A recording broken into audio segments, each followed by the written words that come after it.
Hello and welcome to Peggy's Plants, coming to you from Central Florida. Today I'd like to share with you one of my very favorite plants, the Philodendron Tortum.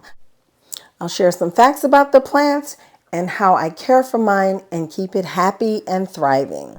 This Micans, this Monstera deliciosa, the list goes on and on.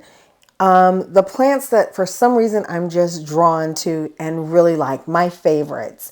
They're not necessarily rare plants or hard to find plants or even very expensive plants, but there's just certain plants I'm drawn to. That is the Philodendron Tortum for me. I had this plant on my so-called wish list for a couple of years, but it was very hard to get your hands on and it was very pricey. Now that some of the major growers are mass producing this plant, it's becoming more readily available as well as affordable. I love that this plant adds texture to my collection and it is so easy and fun to grow. So let's talk more about this tortum. In my opinion, one of the things that makes the tortum so unique is its growth pattern. It's called the fernleaf philodendron, but to me it just reminds me of palm fronds from palm trees. Maybe that's because I live in Florida. I don't know, but it's definitely the thing that got my attention first regarding this plant. Another thing I find fascinating about the growth pattern of this plant is the way the leaves unfurl. Okay, what I'm showing you here are the growth points on this plant. Now, these are little growth points that emerge from the soil, from the plant, and just continue to elongate until they peel away and a leaf emerges. This is how the leaf looks when it first emerges, and as you can see, and I'm just going to call them fingers for lack of any better term. No, I'm sure there's better terminologies and formal terms for these words, but hey, I'm a simple person. I'm not a botanist or anything like that, but this is how it looks when the leaves are unfurling. The fingers of the leaf, each finger on the leaf is unfurling, and it's really interesting to see this. It's very fascinating. It's the oddest looking thing. It's almost like a corkscrew kind of thing going on here. And some of the leaves look very neat and organized when they emerge, and others just look like mad chaos. But it's very interesting to see. Right now in the winter months, I have been averaging maybe one leaf a month. It's said to be a very fast growing plant, and I am finding that to be true. This plant is also a climber, which I found very interesting because I don't see any growth points in terms of where there would be roots or anything like that to attach to a moss pole, but I'm definitely going to put one in here because apparently in the rainforest where they grow on trees. They're epiphytes. So I did look on the internet and try to find some pictures of where someone had attached one to a moss pole or something like that, and I was not able to find any, but I do plan on putting one in here and hopefully attaching this one, so I'll keep you all posted. As I mentioned previously, I find the Philodendron Tortum very easy to care for. And one of the most important aspects in caring for any plant, I feel, is having it planted in the right medium. Now, this one, when I purchased it, was planted in coco coir, but it's not my favorite planting medium. I find that this one, for me, attracts a lot more fungus gnats, and ever since I brought this plant and a few others that are planted in this coco coir into my home, I'm dealing with fungus gnats. My preferred planting medium is a chunky aroid mix, as you see here. Whatever you use in terms of your aroid mix should work as long as it is something that allows for fast drainage so that it doesn't hold water. For me, the way I water, the coco coir just holds on to a little bit too much water for too long. Since it's happy right now, I didn't worry about repotting, but once it's time for me to repot this plant, I will be putting it in a chunky aroid mix. The next important component in keeping your Philodendron Tortum very happy is lighting. This is where I keep my Philodendron Tortum, on this plant stand, in a living area in my house that is primarily glass. There's lots of windows in this area.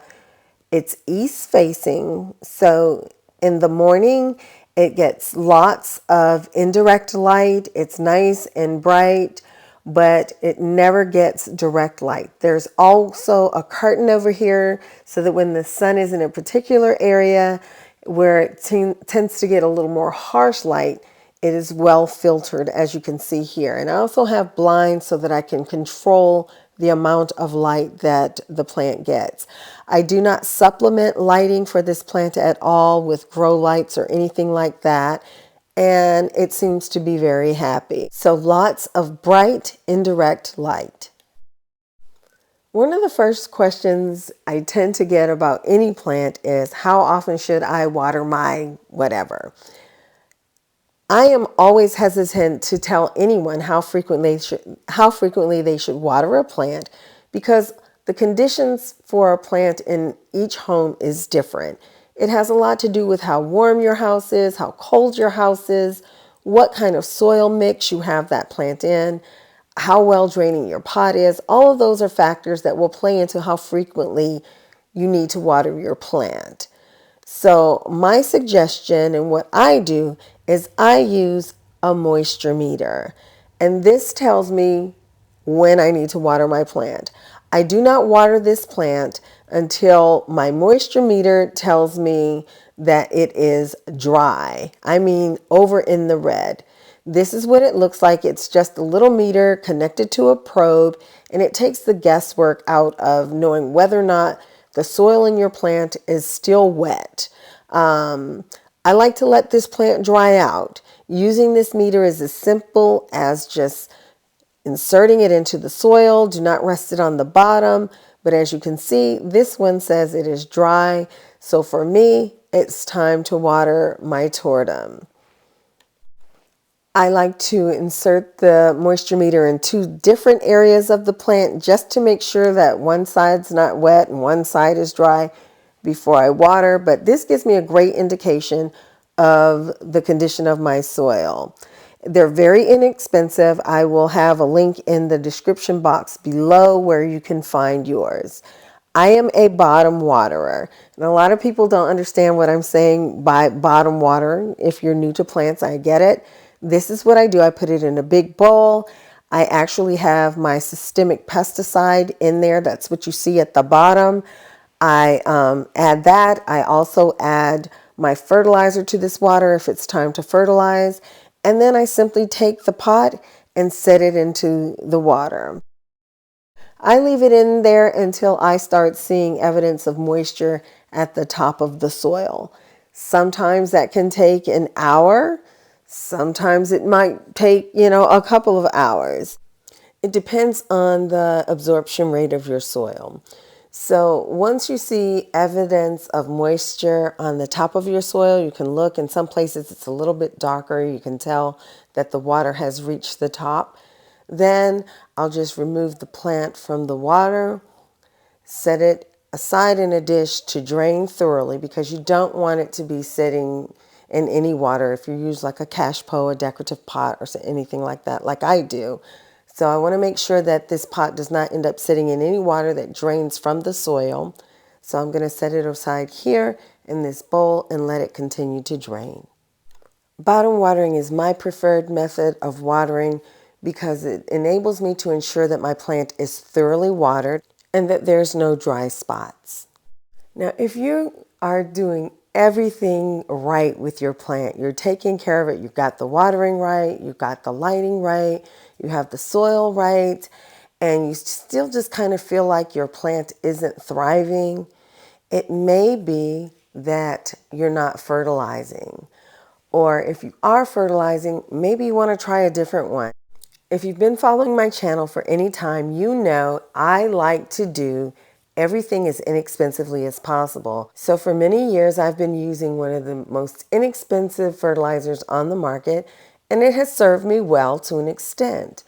However, recently, a company contacted me and offered me a fertilizer to try, and with no strings attached. They just sent the fertilizer and I never heard from them again. And the company is Marfil. It's this organic marine phytoplankton soil enhancer, and my plants love this stuff. Now, this company Marfil sent me this soil enhancing fertilizer, and they didn't ask me to do a video. I never heard from them again. So you talk about standing by your product and knowing that people are going to love it. I'm very impressed. It's organic. You can use it on edibles and everything. So I've started using this. I definitely see a difference in my plants, and I'll leave a link down in the description below on how you can pick up some. As I mentioned earlier, I do add my fertilizer to my water when I'm bottom watering my plants. I just add it in there with my systemic, set the pot in as I showed you earlier, and then the plant is able to take up the fertilizer. I do use it at half strength. I never use any fertilizer at full strength because I just don't want to risk overdoing it, which could result in root burn. And there you have it, my basic care tips for the Philodendron Tortum. Hopefully you'll be able to find this plant soon in your area at a very reasonable price. And if you do, I think you should definitely grab it. It's fun to grow and definitely one of the easier philodendrons as well. So thank you so much for watching. Take care, stay well, and I hope to see you next time. Bye-bye.